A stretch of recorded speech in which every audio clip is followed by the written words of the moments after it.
Hi friends, எப்படி இருக்கீங்க? நான் உங்கள் ஹாஜா. லாஸ்ட் வீடியோவில் மேஜர் ஸ்கேல் எப்படி ஃபார்ம் பண்ணுறது, ஒவ்வொரு கீக்கும் மேஜர் ஸ்கேலோடைய நோட்ஸ் வந்து எப்படி நம்ம கண்டுபிடிக்கிறது அப்படிங்கிற ஒரு ஃபார்முலா பற்றி பார்த்தோம். நான் உங்களையே கண்டுபிடிக்கவும் சொல்லியிருந்தேன். நிறைய பேர் கண்டுபிடிச்சி எழுதி வச்சிருப்பீங்கன்னு நினைக்கிறேன். கமெண்ட்டில் நிறைய பேர் கொடுக்கல, பட் வாட்ஸ்அப்பில் நிறைய பேர் மெசேஜ் பண்ணியிருந்தீங்க. சில பேர் கரெக்டாக நோட் பண்ணியிருந்தீங்க, சில பேர் டிகிரிஸ் கொஞ்சம் மாற்றி மாற்றி எழுதியிருந்தீங்க. ஸோ அதனால் நான் இந்த வீடியோவில் 12 கீஸ்க்கும் என்னென்ன நோட்ஸ் வரும், மேஜர் ஸ்கேலுக்கு என்னென்ன நோட்ஸ் வரும் அப்படிங்கிறத பற்றி நான் சொல்ல போகிறேன். ஸோ வாங்க வீடியோக்குள்ளே போகலாம். இந்த மியூசிக் தியரி சீரிஸ் வீடியோக்கள்லாம் ப்ரீவியஸாக நீங்கள் பார்க்கல அப்படின்னா அதுக்கான லிங்க்ஸ் வந்து நான் டிஸ்கிரிப்ஷனில் கொடுத்துருக்கேன். அதெல்லாம் முதல்ல பார்த்துருங்க. பர்டிகுலர் இந்த வீடியோ வந்து லாஸ்ட் வீடியோடைய தொடர்ச்சி தான். ஸோ அதனால் லாஸ்ட் வீடியோ பார்க்கலன்னா இந்த வீடியோ உங்களுக்கு கண்டிப்பாக புரியாது. லாஸ்ட் வீடியோவில் சொன்னதை கொஞ்சம் ரீகேப் பண்ணிக்கலாம். அதாவது அந்த ஃபார்முலா எப்படி இருக்குங்கிறத பார்க்குறீங்க நீங்கள். ஸோ மேஜர் ஸ்கேல் ஃபார்முலா மொத்தமாக வந்து டிகிரிஸ் 8 டிகிரிஸ் இருக்கும். அதாவது 7 நோட்ஸ் ப்ளஸ் அதே டானிக் வந்து மறுபடியும் வரும். அதாவது 8th நோட் அது. ஸோ இந்த டோன், செமிடோன், டிஎஸ்லாம் போட்டிருக்கேன் இல்லைங்களா, இதெல்லாம் கண்டிப்பாக நீங்கள் ப்ரீவியஸ் வீடியோஸ் பார்த்தீங்கன்னா தான் உங்களுக்கு புரியும். சரி, ஃபார்முலா என்ன பார்த்துருக்கோம்? அதாவது 1 and 2, 2 and 3 இதுக்கு நடுவில் பார்த்தீங்கன்னா உங்களுக்கு டோன் வரணும். ஸோ 3க்கும் 4th நோட்ஸுக்கும் நடுவில் அதாவது செமிடோன் வரணும். 4த்துக்கும் 5த்துக்கு நடுவில், 5த்துக்கும் 6த்துக்கு நடுவில், 6த்துக்கு 7த்துக்கு நடுவில் எல்லாமே டோன்ஸாக வரணும். அப்புறம் 7த்துக்கு 8த்துக்கு நடுவில் செமிடோனாக வரும். ஸோ இந்த டோனை வந்து நம்ம ஹோல் ஸ்டெப்புன்னு சொல்லலாம், செமிடோனை வந்து ஹாஃப் ஸ்டெப்புன்னு சொல்லலாம். சரி, இதை யூஸ் பண்ணி இப்போ வந்து சி மேஜர் ஸ்கேல் எப்படி வந்திருக்குன்னு நம்ம பார்க்கலாம்.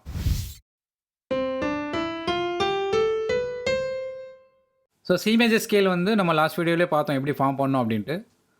ஸோ நீங்கள் அந்த டோன் அண்ட் செமிடோன் வச்சு செக் பண்ணி பார்த்துக்கலாம். ஸோ பர்டிகுலராக பார்த்தீங்கன்னா 3 and 4 and 7 to 8 அதாவது E to F, B to C அதெல்லாம் வந்து செமிடோன்ஸ். ஸோ அது நீங்கள் செக் பண்ணிங்கன்னா உங்களுக்கே தெரியும்.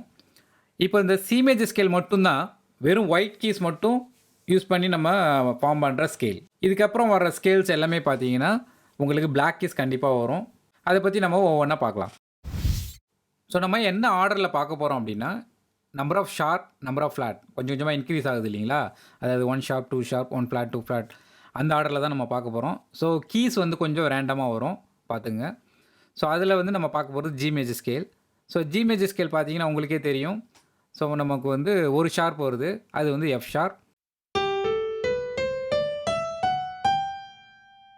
ஸோ இதில் வந்து நம்ம டிகிரிஸ் வந்து சேஞ்ச் பண்ணக்கூடாது. ஜி, ஏ, பி, சி, டி, இ, எஃப் ஷார்ப். எஃப் ஷார்ப்புக்கு பதிலாக ஜி ஃப்ளாட்டு நம்ம யூஸ் பண்ணக்கூடாது. ஏன்னா ஜி ஃப்ளாட்டுன்னு யூஸ் பண்ணால் ஜிங்கிற டேர்மே பார்த்தீங்கன்னா 2 தடவை வரும். ஸோ எஃப்ங்கிற டேம் மிஸ் ஆகும். அப்படி மிஸ் ஆகக்கூடாது. ஸோ அந்த லெட்டர்ஸ் வைஸ் பார்த்தீங்கன்னா அந்த 7 லெட்டர்ஸ் வந்து வரணும். அதுக்கு பேர் தான் டிகிரிஸ்.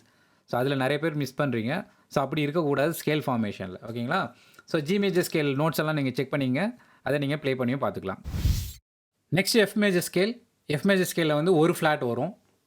ஸோ இந்த பர்டிகுலரில் எஃப் மட்டும்தான் பார்த்தீங்கன்னா ஃப்ளாட் வர்றதில் நேச்சுரல் நோட் ஸ்கேலாக வரும். அடுத்ததெல்லாம் பார்த்தீங்கன்னா உங்களுக்கு எல்லாமே ஃப்ளாட் பேஸ்டாகவே வரும். அதாவது பி ஃப்ளாட், இ ஃப்ளாட் அப்படின்னே வரும். ஸோ அது நீங்கள் 1 by 1 பார்க்கும்போது புரியும். ஸோ எஃப் மேஜர் ஸ்கேலுக்கு வந்து ஒரு ஃப்ளாட் வரும், that is B flat. So இதையும் நான் ஏற்கனவே சொன்ன மாதிரி நீங்கள் இதை வந்து ஏ ஷார்ப்னு சொல்லக்கூடாது. ஏ ஷார்ப்னு சொன்னீங்கன்னா பி வந்து மிஸ் ஆகும், ஏ வந்து ட்வைஸ் வரும். ஓகேங்களா? ஏற்கனவே நீங்கள் நோட் பண்ணி வச்சுருக்கிறதுல செக் பண்ணிங்க. அண்டு உங்களுக்கு அந்த ஹோல் ஸ்டெப், ஆஃப் ஸ்டெப்லாம் வந்து கரெக்டாக ஆகுதான் நீங்கள் பார்த்தீங்கன்னா உங்களுக்கு ஈஸியாக புரியும். ஓகே, நெக்ஸ்ட் ஸ்கேல் வந்து D major scale. D major ஸ்கேலுக்கு வந்து 2 ஷார்ப் வரும், that is F sharp and C sharp. இதுவும் நீங்கள் ஃபார்முலா படி நீங்கள் கால்குலேட் பண்ணிங்கன்னா கரெக்டாக வரும். ஸோ இந்த பிக்சர்லையும் எல்லா பிக்சர்லையும் பார்த்தீங்கன்னா உங்களுக்கு ஸ்டாஃப் நோட்டேஷன்லையும் கொடுத்துருக்கேன். ப்ளஸ் வந்து அதோட கீஸும் வந்து எப்படி இருக்குன்னு நீங்கள் பார்த்துக்கலாம். ஸோ நெக்ஸ்ட்டு வந்து பி ஃப்ளாட் மேஜர் ஸ்கேல். இதுக்கு வந்து 2 ஃப்ளாட் வரும். So B flat and E flat. So B flat வந்து ஆல்ரெடி வந்தது. ஸோ ஒன்றும் ஆட் ஆகும், இ ஃப்ளாட் மட்டும் தான் ஆட் ஆகுது. ஸோ அது நொட்டேஷனில் எங்கே இருக்குது, கீஸில் எங்கே இருக்குதுன்னு பார்த்துங்க. ஸோ அதை ப்ளே பண்ணி காட்டுறேன்.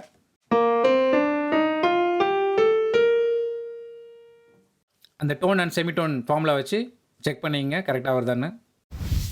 ஸோ நெக்ஸ்ட் ஏ மேஜர் ஸ்கேல். இதுக்கு வந்து 3 ஷார்ப்ஸ் வரும். ஸோ ஏற்கனவே வந்து நமக்கு F sharp and C sharp இருக்குது. இதில் வந்து அடிஷ்னலாக வந்து ஜி ஷார்ப் ஆட் ஆகும்.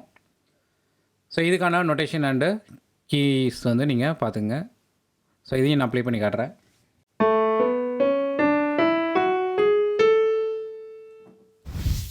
ஸோ நெக்ஸ்ட் இ ஃப்ளாட் மேஜர் ஸ்கேல்.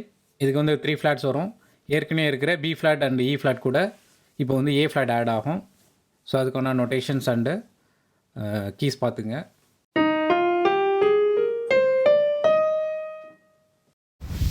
ஸோ அடுத்து இ மேஜர் ஸ்கேல் 4 ஷார்ப் வரும். ஸோ அடிஷ்னலாக இப்போ வந்து ஜி ஷார்ப்பும் ஆட் ஆகுது ஏற்கனவே இருக்கிற 3 ஷார்ப்போட. ஸோ நொட்டேஷன் அண்டு கீஸ் பார்த்துங்க. ஏற்கனவே சொன்னதை மறந்துடாதீங்க. ஸோ டிகிரிஸ் வந்து நீங்கள் மாற்றக்கூடாது, அதாவது லெட்டர்ஸ் வந்து நீங்கள் மாற்றக்கூடாது. ஃபார் எக்ஸாம்பிள் எஃப் ஷார்ப் பதிலாக ஜி ஃப்ளாட், ஜி ஷார்ப் பதிலாக ஏ ஃப்ளாட் அப்படின்னு நீங்கள் மாற்றிடக்கூடாது. ஃபார்மில் அப்படி இப்படி தான் வரணும்.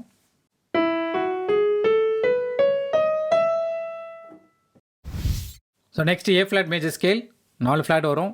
ஏற்கனவே இருக்கிற 3 ஃப்ளாட்ஸ் கூட இப்போ டி ஃப்ளாட் ஆட் ஆகுது. ஸோ இதையும் நான் ப்ளே பண்ணி காட்டுறேன்.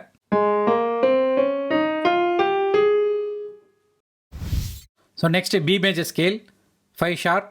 இதோட பார்த்தீங்கன்னா உங்களுக்கு 5 பிளாக்கும் நம்ம யூஸ் பண்ணுறோம். 5 ஷார்ப்ஸோட நெசசிட்டி நமக்கு முடிஞ்சிடும்.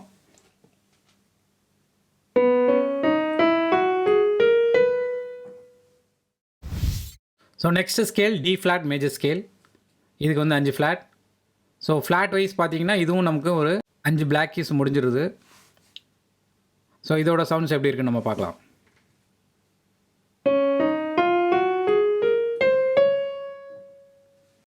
ஸோ அது ஸ்டாஃப் நோட்டேஷனில் எப்படி இருக்குது, கீஸில் எப்படி என்ன கீஸ் யூஸ் பண்ணுறோம் அப்படிங்கிறத பற்றியும் நீங்கள் பார்த்துக்குங்க பிக்சரில். ஓகே, நெக்ஸ்ட்டு வந்து F sharp major scale. But இங்கே வந்து உங்களுக்கு ஒரு கேள்வி எழலாம். என்னென்னா ஏற்கனவே நம்ம தான் 5 பிளாக் கீஸ் முடித்தாச்சு. ப்ளஸ் பார்த்தீங்கன்னா உங்களுக்கு ஒயிட் நோட்ஸ்லாம் நம்ம முடித்தாச்சு.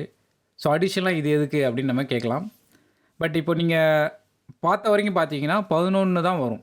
ஸோ 12 கீஸ் இருக்கு இல்லையா நமக்கு. அதனால் வந்து இந்த 12th கீ வந்து இதை எஃப் ஷார்ப்புன்னு சொல்லலாம் அல்லது ஜி ஃப்ளாட்டாகவும் சொல்லலாம்.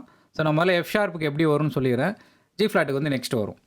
ஸோ எஃப் ஷார்ப்பை பொறுத்த வரைக்கும் இங்கே கவனிச்சிங்கன்னா ஒன்று தெரியும். F sharp, G sharp, A sharp, B, C sharp, D sharp, E sharp, F sharp. Scale degrees படி பார்த்தீங்கன்னா இ தான் வரணும், எஃப்னு யூஸ் பண்ணக்கூடாது. ஆனால் உங்களுக்கு டெக்னிக்கலாக பார்த்தீங்கன்னா இ ஷார்ப்புங்கிறது நத்திங் பட் எஃப். ஸோ அங்கே எஃப் தான் நீங்கள் வாசிக்க போகிறீங்க. ஆனால் நீங்கள் எஃப்னு அங்கே சொல்லக்கூடாது, இ ஷார்ப்னு தான் நீங்கள் அதை சொல்லணும். ஸோ இங்கே தான் வந்து நமக்கு இ ஷார்ப்புடைய தேவை நமக்கு உங்களுக்கு தெரியும். இதோட சவுண்ட் எப்படி இருக்குன்னு நான் ப்ளே பண்ணி காட்டுறேன்.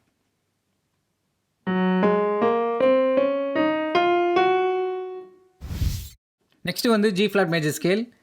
ஸோ இதுக்கு வந்து 6 ஃப்ளாட்டு, எஃப் ஷார்ப் மாதிரியே தான். கீஸ் ஸ்ட்ரக்சரும் பார்த்தீங்கன்னா சேமாக தான் இருக்கும். நீங்கள் வாசிக்கிறதும் அதே கீஸ் தான் வாசிக்க போகிறீங்க. ஆனால் நேமிங் மட்டும் தான் டிஃப்ரெண்ட்டாக இருக்கும். So G flat, A flat, B flat, C flat, D flat, E flat, F, G flat. So C ஃப்ளாட்டுன்னு இங்கே வருது. அதை வந்து நம்ம பின்னே யூஸ் பண்ணக்கூடாது, ஏன்னா பி ஃப்ளாட் ஆல்ரெடி இருக்குது. அதனால் பிங்கிற லெட்டரை வந்து நம்ம திருப்பி யூஸ் பண்ணக்கூடாது. ஸோ அங்கே வந்து சி ஃப்ளாட் தான் வரும். நீங்கள் செமிடோன்ஸ் கால்குலேஷன் படி பார்த்தீங்கனாலும் அந்த ஃபார்முலா தான் வரும். ஸோ இதை வந்து நம்ம பின்னாடி அடுத்தடுத்து வர லெசன்ஸ் கீ சிக்னேச்சர் அண்ட் வந்து சர்க்கிள் ஆஃப் ஃபிஃப்த் அப்படிங்கிறத பார்க்க போகிறோம். அதெல்லாம் நீங்கள் பார்க்கும்போது உங்களுக்கு இது அந்த ஒரு கன்ஃபியூஷன்லாம் உங்களுக்கு இருக்காது. ஸோ அவ்வளவுதாங்க, 12 சுதிக்கும் நம்ம மேஜர் ஸ்கேல் கண்டுபிடிச்சாச்சு. ஸோ நீங்கள் ஏற்கனவே கண்டுபிடிச்சி வச்சுருந்தீங்கன்னா செக் பண்ணிங்க, கரெக்ஷன் பண்ணிங்க. ஸோ நான் மறுபடியும் ஒரு தடவை எல்லாத்தையுமே உங்களுக்கு திருப்ப காட்டுறேன். ஸோ நீங்கள் ரீகால் பண்ணுறதுக்கு வசதியாக இருக்கும்.